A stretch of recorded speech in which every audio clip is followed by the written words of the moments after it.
see a little bit of the city? I have. I mean, I've got my family with me this time, so we've been we're walking around the mall today and the aquarium, which was fantastic, and then we went up the tower yesterday, which is incredible going up there. So I'm hoping to get to see a bit more tomorrow. So you really get the lay of the land from up there. You can see right across the desert. It's incredible. And you said this time, so you've been to Dubai before? No, I've never been. No, I've just been on this particular trip. I usually kind of fly around on my own, and it's quite soulless actually when you kind of when I come here to Comic Con or I come here or come to a place for press, and that's great. But then in my downtime, when you go to these incredible cities, and I was in Toronto just to do some press for Vikings, and went to Niagara Falls, and I just kind of sat there and went, it's incredible, but I don't want to go home and go, I went to Niagara Falls. And, it'd be nice to go, we went to Niagara Falls, and and share it with my wife and my kids, and so. This is the first time, and it's been great just having my kids with me. Yeah, that's great. So they're enjoying Dubai too. Yeah, they're enjoying Dubai too. Yeah, they're loving it. What's not to love? So I guess I'm going to ask you some questions about Vikings. Are you guys excited about that? I'm a huge Vikings fan, so I'm really excited to be sitting here with Clive. This is a real honour. So obviously the show's just been incredible. It's had an incredible following, and these guys all want to know more, don't you? Yes! Is there anything that you can tell us about behind the scenes, any silliness that goes on that you want to share with us? Well, I escape a lot of the pranks. The Viking set is very prank heavy, but there's a reason for it. And Travis Fimmel is the main prankster. And he's a great leading man, and he's a great to kind of, because he leads by example, and it's almost an initiation, because when you do a show called Vikings, it kind of says exactly what it does on the tin. You know it's not going to be all fun and games. It's going to be pretty miserable at times. You're going to be trudging up the top of mountains. You're going to be getting smacked in the face by shields. Stunts go wrong. You get battered and bruised, and I've got scars to prove it. So when you get a new cast member, and and it is. I mean, I used to coin the phrase "I'm an actor who hates actors," because you always get that one guy who turns up and he kind of does his audition and says, I can play a Viking, and then on day one he's kind of like, complaining about breaking the nail, and he doesn't want to actually do the job in hand. And I think Travis's philosophy is that, your first week, I suppose it's very similar to kind of, what the Marines and stuff get up to the army, where you kind of just kind of get battered and bruised by your own men in your regiment. But he's kind of sets up big pranks. He'll put your mobile phone on the roof of the studio, not the roof of your house or anything, like the roof of the studio, so it's like 30 foot up in the air, and you need a cherry picker, which is those big cranes to go up to get it. And he'll do that at the end of the day, and then he'll ring it for you, and you'll be sitting there going, I need my phone, and the guy that controls the crane has already gone home for the day. And, he filled up a guy's, Jefferson Hall, who plays Torsten, he filled up his car with hay and chickens. And closed the doors and left it there for 2 hours before Jefferson came back. It was covered in shit. And that's and I wish I could tell you the cast member that he did this one to you, but I won't embarrass him. But he did actually put someone in the boot of a car, and we all got roped into pretending to be Irish gypsies, and drove them about 20 minutes going over every speed bump and roundabout we could find. And the whole time when he was in the boot, we kept putting the radio up full blast and pretending we were going to we were kidnapping him to exchange. Is there not enough drama on the show that you need to recreate it in real life? But it just kind of gets them up to speed. It kind of makes everyone realise that we're here to do a job, and we're going to we've got each other's backs, but you've got to kind of muck in, because you can't kind of make any need without grinding. And I guess it's a good icebreaker, like you say, when someone new is joining the show, and that's going to really endear them or not. And it's one of these things that a lot of the battle scenes we do, we have half the budget of Game of Thrones, and I'm really proud of the show, because I think I love Game of Thrones too, but I love the fact that when I watch what we do on Vikings, I don't see that much of a difference in the budget on screen, because we've got a great supporting visual effects artist. So I always get told to describe them as, because visual effects is Game of Thrones with a big dragon and things like that. What we do is we use the Irish countryside, and it is untouched. And then we have these guys that come in and they just add a couple of layers of mountains, or they kind of add some gears trotting across, and it's really subtle stuff that you just don't realise. It just supports the show. Such a talent, isn't it? That adding that nice visual touch that you maybe wouldn't think of watching it, but it's so clever.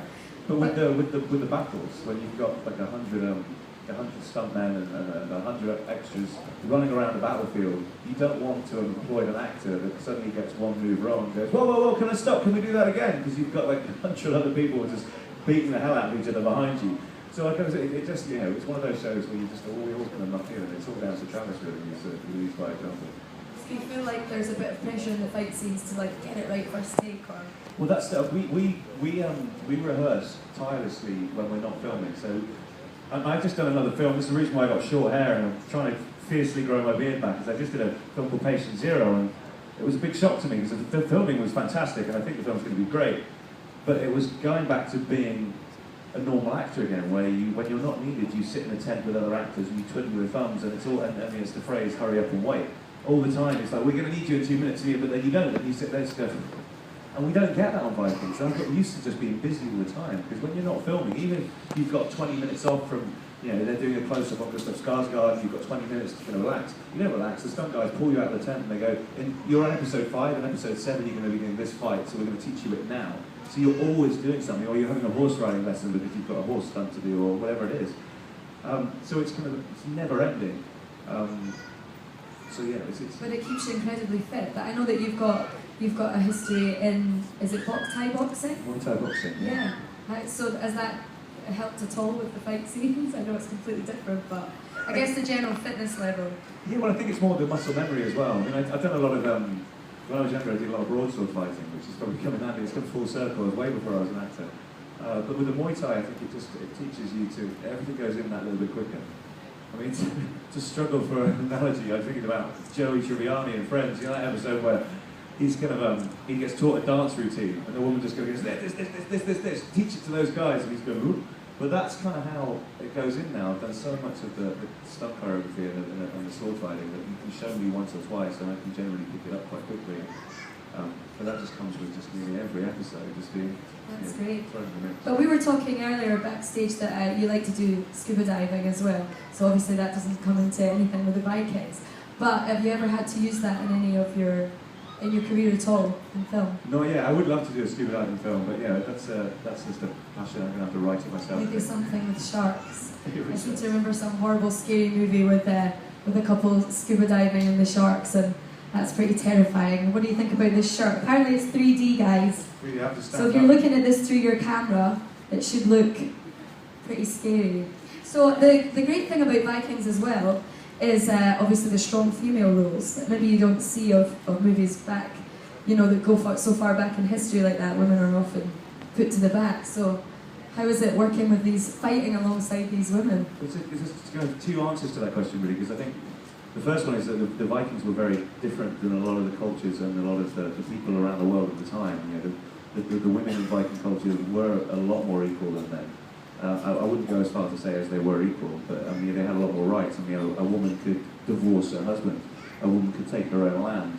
A woman entering into a marriage would be able to leave with everything she came with. When at the time, that was unheard of in other, you know, the Saxons, for instance, you know, the man had everything. And, you know, the men would sell off their daughters with dowries and things. And so the woman already, you know, a woman could lead. And, you know, shield maidens could go and fight in battle with their husbands alongside them. And, you know, there's some people believe that the shield maidens were there to just replace broken shields in the shield wall, but you know, they've found lots of archaeological digs now where they realised that a lot of these skeletons that belong to females have been buried with armour, and they definitely were warriors. Well, I guess even if it started off in the way where they're helping fix the shields and whatever, then they're on the field, and if people are being slain around them, you're going to have to step up and take over. But Lagerther's character obviously is a real inspiration to lots of women. She's incredible. Well, that's the second part. The answer was going to be that I just don't think that any of the women in the Vikings are strong women.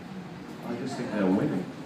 I don't know if they should hear this. No, I think they're just women. I think the problem lies with there's so many TV shows that are, especially in America, that are being made where scriptwriters don't see women as a second-rate citizen. And you know, how many cop dramas have we seen for many years where you get a bunch of male detectives in a hotel room picking up some knickers with their biro pen going, the woman was mutilated and murdered by this man, and women are always just some kind of plot device. And Michael Hurst writes women. I have a wife, I have a daughter, I have a mother, and I see those characters in the women I have in my life. So I don't think he's writing strong women. I think he's just doing what has been needed for a long time, and been abused by scriptwriters for a long time. He's just writing women. It's a really interesting take on it, definitely. So how about the kids on Vikings? I mean, do you have to spend a lot of time away from your family? Is it nice to have children around on the scene, or? Or you kind of like cover their eyes, they shouldn't be Children are a nightmare to have on set anyway, because they have to work certain hours. They can only work almost like a third of the workday. So you actually see, there's a lot of scenes when you have massive crowd scenes. You'll see takes where, I might be standing next to a child, and then they'll cut away and there'll be other people talking. They'll cut back to me and the child's just disappeared, because they might have shot that scene first thing in the morning, and then this thing's taken all day to film, and they've just released all the children to go home. And so it's always a bit of a nightmare with continuity when you have lots of children in a scene. And, that's one of the issues with Vikings is that Ragnar Lothbrok has 5 kids now, and Floki has a kid. So there's a lot of children that are going to grow up on the show. Well, it's good because it's indicative of normal life, isn't it? Oftentimes you just follow the characters and they seem to live this secular life without the family kind of coming when they needed to further the plot or whatever, but they're always kind of there in the background. It's a real kind of community. Well, in Vikings, the kids are the most important thing, Ragnar's kids, because it's all based on history.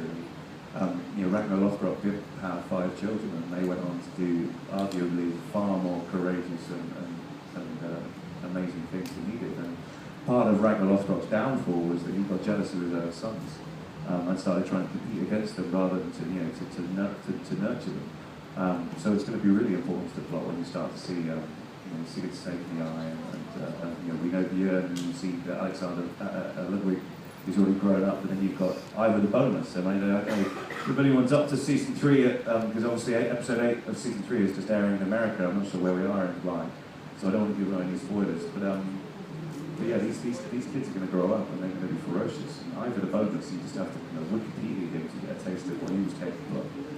Well, I'll need to do that. I haven't actually checked any further on, but that sounds really interesting.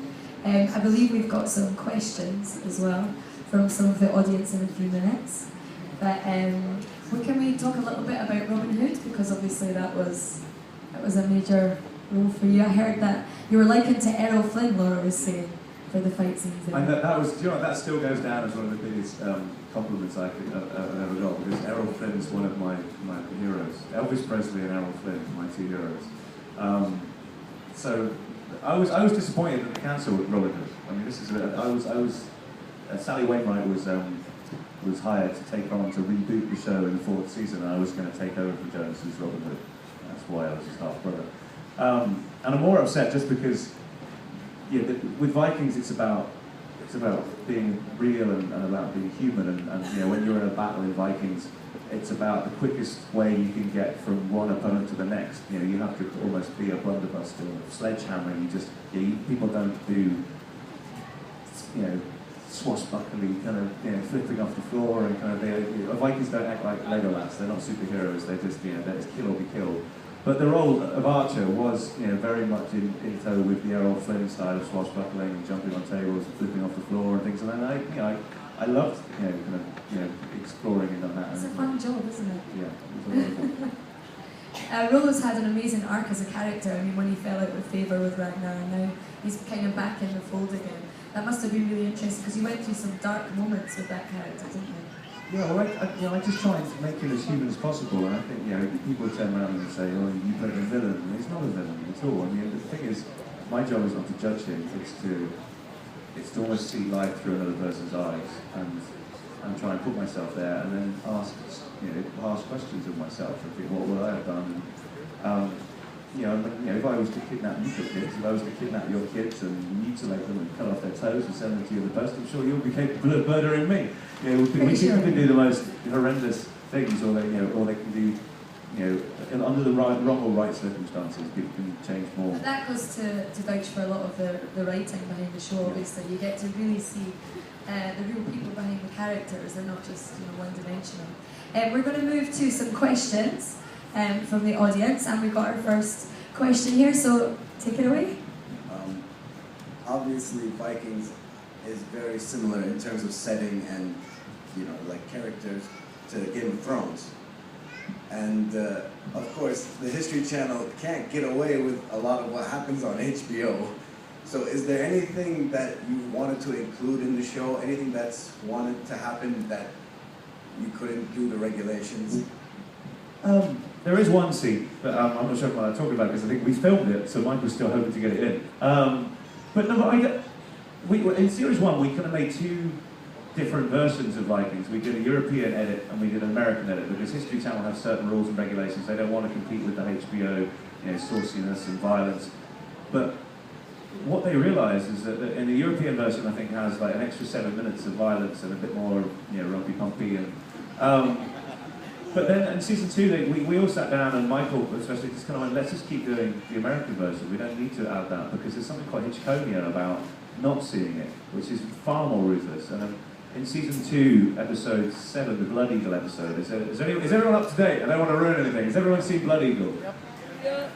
So that could have been a lot more harsh, but I think it would have ended up like Hostel or Saw or something like that. And I think the fact is, Torbjorn is such a great actor that you only have to see his eyes, and then you flick to my eyes or Ragnar's eyes, and you can tell what's going on. You don't have to see his lungs being ripped out of his back and thrown over his shoulders. You get the picture, and it's far more disgusting, I think, and you can either hear it or you can imagine it. Your imagination is the most powerful thing that we have. And, so that's what we try and stick to, because I think it kind of almost cheapens the show, I think. But Game of Thrones is a very different show, I think, as well. It's a fantasy show, and our show is a historical drama, so it has a little bit more of a wider demographic, I think, that can maybe watch it. And, that's was there anything they had to change just to make it fit into a TV show setting? You mean what, to change it in the historical cycle? Or just like anything, maybe an inaccuracy that they just sort of had to compromise? Well, the main liberty we took with Vikings, and I think it's one of the wisest decisions that history did, is that they, this is a better way of explaining, it's more of a story. I auditioned to play Ragnar for a lot of my auditions. I had 7 auditions for Vikings, but a lot of the first auditions were to play Ragnar. Because Rollo was written to be a 50-year-old cousin to Ragnar. Because the biggest liberty we've taken with Vikings is that they were never brothers. They lived nearly 80 to 100 years apart in history, but they both have 2 amazing storylines throughout history, Ragnar Lothbrok and Rollo the Walker. So they made Rollo and Ragnar brothers in order to tell both of those stories at the same time. But I did a lot of auditions for Ragnar, and then I had one audition for Rollo because obviously they must have been considering changing the age. I think Donal Logue, who ended up playing King Horrick, was up for Rollo originally. And Michael came to me and he said, we want to change this guy from the cousin to the brother, and we want to age him down. We want to make it more about these 2 brothers, and there's far more at stake when it's about 2 brothers going west for the first time, and somehow some people are more equal than others. And that was Michael's decision, and it came right just before we started filming. So I was kind of told that it was between me and a couple of other guys for Ragnar, and then they found the right guy, and it was great, because I wouldn't give up playing Rollo for the world now. Thank you. So my question is a bit off the topic, so it relates to the physical attribute. Now, we go back to when Spartacus was on air, and we lost Daniel, and that was because of cancer. I guess there was an attribute to steroids or GH in that caliber, because it was very demanding on the physical attribute to the show. How is the industry coping with that in different shows with Spartacus and Andy Whitfield didn't die because of anything to do with steroids, though. He was just maybe my understanding. He was a great guy. But I'm not saying that none of those guys in Spartacus use steroids and things. I don't know. But I actually turned down the role of Gannicus. I don't like Spartacus, and I can say that now because I've landed the show that I wanted to get. I can sword fight, I can do all that stuff, and I thought there's going to be one show in me that I'm going to be able to do this, and I'm going to be able to do it well.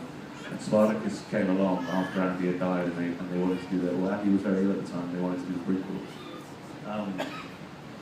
And I just, there was something about, the first line of the script that they sent me, Gannicus role, was, "Blood rains down from a poisoned sky and my cock rages on." And I just thought, this is not really going to be the thing that's going to make me pop. Or maybe it would. And I just couldn't, everything about it seemed wrong. It was like they wanted to get me to New Zealand, and my little boy, he's 4 now, my wife was pregnant with him, and they wanted me to work out over there, and they were like, we want you to go to New Zealand and work out for a month, and I just thought, I want a role where I spend most of the time working on the character rather than most of the time in the gym, because I want this to be real, and that's the kind of role I've got now. So with Rollo, I work out on set. I try and stay out of gyms. I try and do everything I can based around, if there's a beam in one of the Viking huts, I'll be using it as a pull-up bar. I'll get two trucks and do press-ups between them. I will pull myself up with my upper body on the Viking longboat ropes, and I do whatever it is, but I don't, I think it's like if you're playing a Viking, then Vikings rode a lot. They chopped wood. They were farmers. They worked the land, and they didn't go to gyms and pump. They didn't take stories, and they didn't even eat. But they only two meals a day, Vikings. One really early in the morning, and one after their day's work at the farm.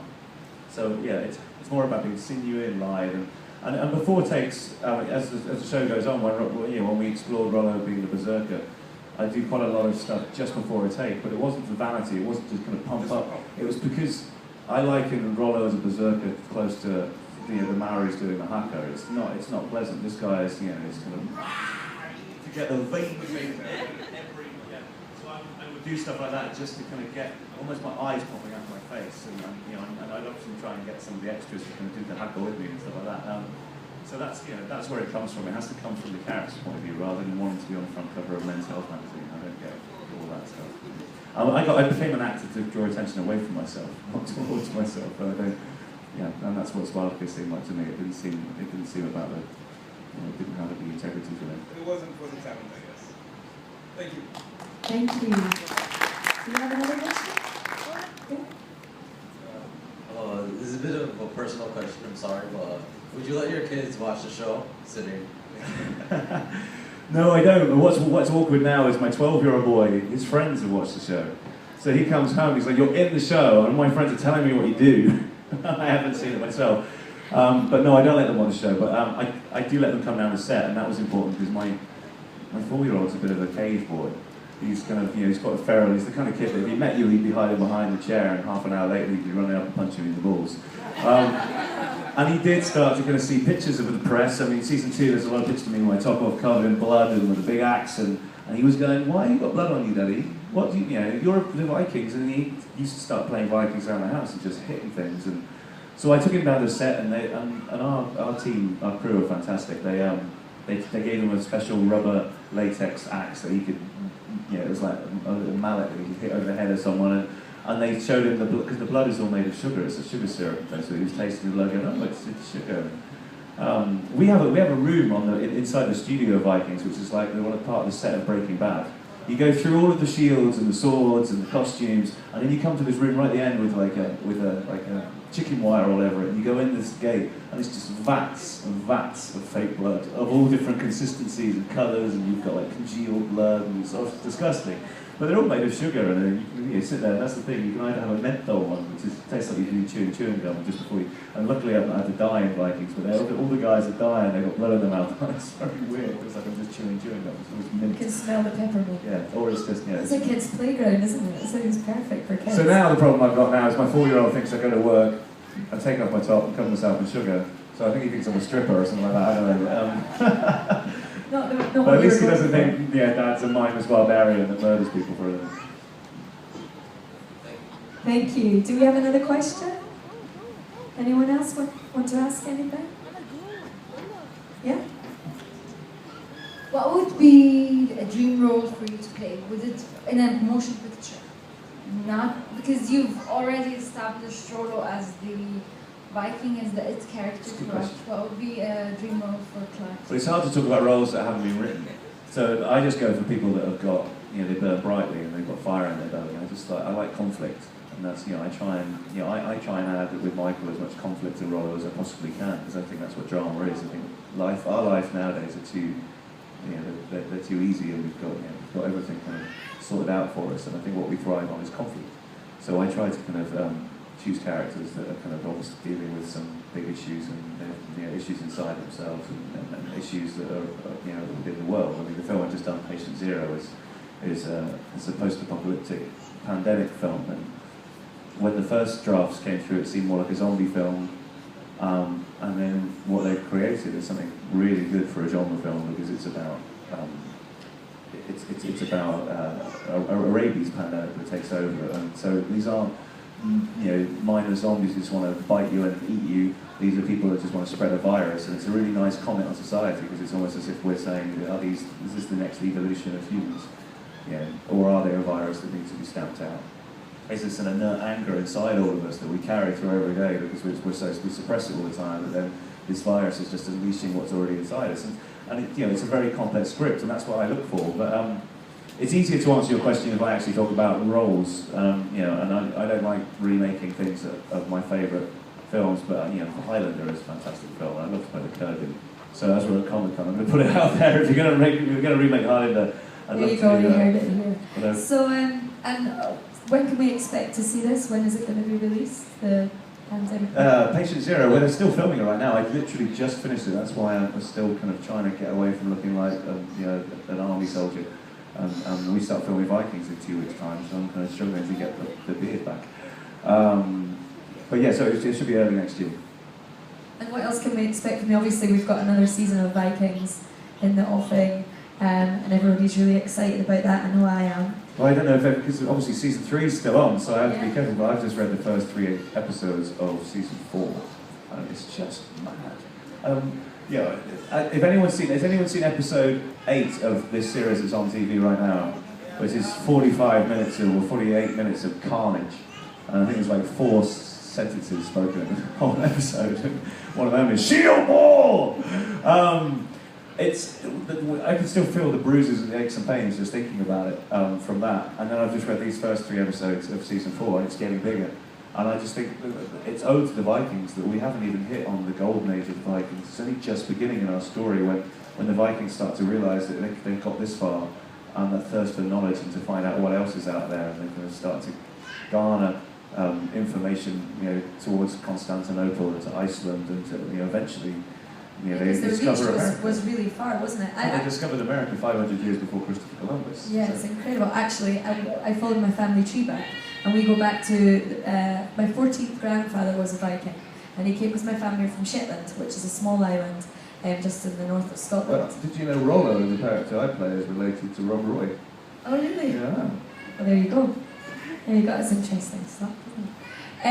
So, obviously, you're saying it's going to get big. I can't imagine it getting bigger and more shocking than it has been already. Every time, the storyline is bigger, and there's some great, the characters are getting bigger, and the worlds are getting bigger. Because now, just even in season 3, we've got England, and we've got 4 different territories in England. We've got Wessex, Mercia, Northumberland, and East Anglia. And then we've got Paris now, and we've got France, Normandy and stuff. It's not just Paris, it's a whole country. And then so did you have to do a bit of history lesson before you took on the role to find out more about Vikings? I feel like I have this almanac of useless Viking knowledge in my head now. I get obsessive about researching, and but Vikings, they're so fascinating that it almost seems like a fantasy show at times. The gods they believed in, and just having Asgard, Midgard, and Utgard, there's 3 worlds, the gods and humans and frost giants and dwarves and everything, and having it all linked together with Yggdrasil, the life tree, and on top of the life tree you have an eagle that every time it flaps its wings, it's the breeze that you feel every day, and the Ragnarok itself, the end of all things, and having, Vikings, for instance, used to bite their fingernails. If they did, they put them in a locket at times because they believed that if they threw their fingernails on the floor, that Loki would come back at Ragnarok on a longboat entirely made of human fingernails, and they would be helping Loki build his boat. It's things like that. It's just fantastical. Just that image of Loki coming, into battle on a longboat. Yeah, it's just, and there's so much, and I eat it all up. And then some of it even, the historians never agree on something either. So it's just great reading one guy's version of history and then another guy's version of history and trying to piece together what might be the truth in between it somewhere, and even some of the stories that have become Christian propaganda, because a lot of the time with the Vikings anyway, their history was recorded by the invaded. The Christian monks were the only ones that were literate at the time, and they were recording a lot of this in their scriptures, and then that advanced into having religious propaganda where they were trying to brainwash people to come to Christianity from paganism. So you've got some of those stories, which are probably not true, but they're still fascinating in themselves. I just recently read this story about where the saying, cut your nose off to spite your face, comes from. And that was apparently a nunnery where the Vikings were invaded and the nuns saw the Vikings from the shore and they got together and they made a pact that in order to keep their virginity they were going to cut their nose and split their lip. And therefore when the Vikings saw them they would be so disgusted that they wouldn't want to rape them. But what happened is the Vikings smashed down the doors to the nunnery and were so disgusted by these women with their noses cut off and their lips split that they just burned the nunnery down. Hence, you're cutting your nose off to spite your face. So that may not be true, but someone wrote that down, hundreds of years ago as a story, as a warning to the Vikings, and it's just so rich with, and I think the fact is it's never been done on TV before. So all that knowledge you can put into a show, and there's no cliche, there's nothing you're regurgitating from some other film, and we're quite harsh with our directors when they come on set to join Vikings, because we usually have a new director every 2 or 3 episodes. And sometimes you will get someone who will come in and they'll go, it's a beheading scene, so we'll get this chopping block and we'll get because I saw Mary Queen of Scots or something, and that's how you do chopping, that's how you chop someone's head off on TV. And you go, no, the Vikings wanted an axe in their hand, they wanted to look the guy in the face. You have to hold his hair up and chop his head off with him looking, because it's his only chance to get to Valhalla. So why have we got a chopping board here? Why are you telling them this the day that we're filming it, Clive? Because I read a book. Did you? Yeah, and we are quite harsh, and then because I feel like we have a responsibility to do something and to do justice to a culture that's not really being put on screen before. And then we all kind of knuckle in and make sure that happens. Like you say, not from the Vikings side anyway. I think we have another question. Well, hi. I want to congratulate you on your amazing job at Vikings season 3, episode 7. And I just have a bit of a question. Vikings always have this sort of mystical element that's kind of lurking in the background. It isn't as much as Game of Thrones as like almost kind of hidden magic, but it's kind of like it's unsaid magic with Floki looking like Loki, Ragnar looking like Thor, and you read Thor season 4. And you, Rolo, being a bit like Balder. Can we expect some of that mystical element going up a bit more, like seeing more of it? It's interesting. I haven't got the answer to that because Michael will keep that really close to his chest. But it is interesting that the Vikings believed that their gods walked among them. They weren't kind of the all-seeing god that lived up there and you'd have to look up to heaven. Odin once, they believed that Odin once was a man and he walked the earth and he lived, and so there's a little bit of me that's fascinated by it, thinking, well, how far are we in history? Because we think this is the 8th and 9th century and stories are told from generations to generations and generations, and I always think in the back of my head, is there something that some of this that we're doing could actually be, because we're taking stories from sagas, we're taking, maybe Floki could be Loki. This is not coming from Michael or anything. This is just my own. When I read scripts and I start to go, there is no reason why any of these characters aren't the actual people that were in the sagas. Because we could be playing with that idea of this is what people recorded over generations, and when there's no TV and stories, we get bigger and bigger. You just think about Braveheart. I'm just thinking about that. They're going, William Wallace and Spider-Balls coming at us. Because they've just heard stories and they've just been hyperbolic and they've just been, But I've gone off on a complete tangent. What can I add to that? The thing is, we don't really know. Michael keeps all that kind of close to his chest. One more question. I see that you're really knowledgeable about Viking lore. Did you do that to immerse yourself into the Viking lore so you can be Rolo rather than just know Rolo? Yeah, and that's part of the acting thing for me, is to just try and lose myself in the character. So I do it to draw attention to myself. So this is the perfect character for me, where it's all about the hair, the beard, the costume, the cloaks. And when I put everything on in the morning and the scars, I look at myself, I don't see Clive at all. And with the accent, but a lot of that comes from the research, because you do immerse yourself in it so much that you find yourself on set, and when you've got that knowledge behind you, and you know how to. Vikings used to get bog peat from the volcanic mountains and bring it down and put it into a kiln, and they burn that away and you'd be left with iron ores and things, and that's how they make their swords and things. So when you start seeing a blacksmith on set and doing that, then you've got that kind of knowledge and you just feel like you're part of that world. So there's no, it's kind of like, I don't know, what's the way of putting it? Celestial let's pretend. You're kind of taking it to the next level. You know, when you're a kid in the playground, no one's paying you money to do it. You know, you can get it wrong. You can go, you know, I'm Darth Vader and I've got a lightsaber, and then they can go, well, I'm this guy and I've got a bigger, you know, lightsaber cannon. You know, and you know, the people, you've got to get it right because you're doing history and you're kind of, you know, you've got a responsibility for the public to kind of to do the best job you can. So I just think that's part of my job, is to kind of spend hours. I guess it makes your job easier, doesn't it? If you're so immersed in it that you're believing it, you're not thinking, you're just acting as that person. So I guess we have another question. Yeah, you mentioned a few minutes ago about having a new director every 2 or 3 episodes. Like it's a given, like it's something that you know it's going to happen. And I noticed on TV that you do often have different directors for each episode and stuff. I would have thought that for continuity you'd want to keep the director as a regular member of the cast, like the cast.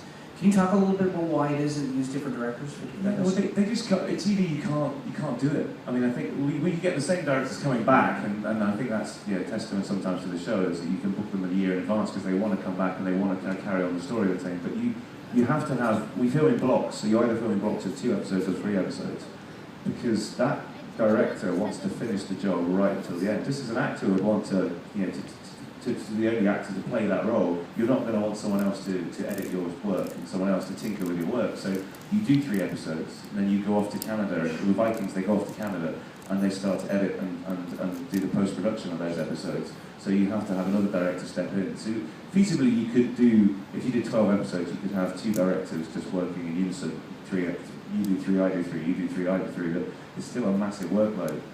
That actually makes sense. I mean, even if you didn't recognize the actors, they probably do the same thing with the actors as well. You do it in blocks and you work with people when they're available. I guess that just means it's problematic for you as an actor because you always have to be available to play this role over and over and over again. We hear other people that come to the stage that talk about saying, damn, I couldn't take that particular role because I'm on this thing and I've got a 2-month break and I have nothing to do. Right? Is that a problem for you? Do you find that you have downtime you wish you It is, and this is the thing is, I suppose it's not nothing to complain about, because I think the only reason why it's like this in Vikings is